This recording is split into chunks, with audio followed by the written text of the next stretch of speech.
Hi folks, this is Valerie. I'm going to be sharing with you today my spicy coconut prawns. This is my go-to dish, but I'm in a hurry. My friends love it. I'm so excited to share it with you.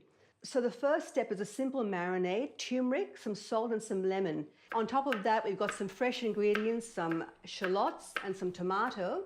It's very important to have the layers when you're making a curry right because it gives you a depth of flavor and the end result is fabulous.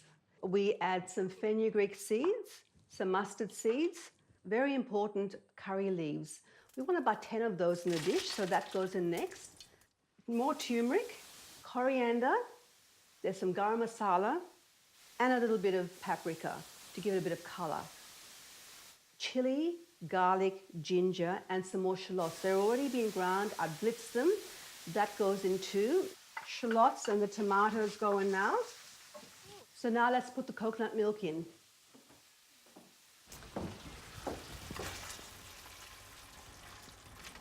And lastly, it's time to put the marinated prawns in.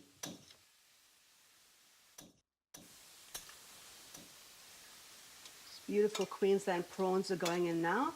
We don't want to overcook the prawns, so they just get put in at the very last couple of minutes. Just to finish off, a squeeze of lime, and we'll plate.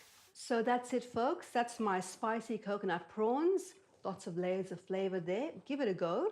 I'm serving it with some coconut rice. I've put some cashew nuts in there, a bit of fennel, and just add a bit of freshness. There's some mango kachamba. It's just like having a mango salsa. It gives it a bit of freshness, cuts that spice a bit. Give it a go. I'm sure you'll love it.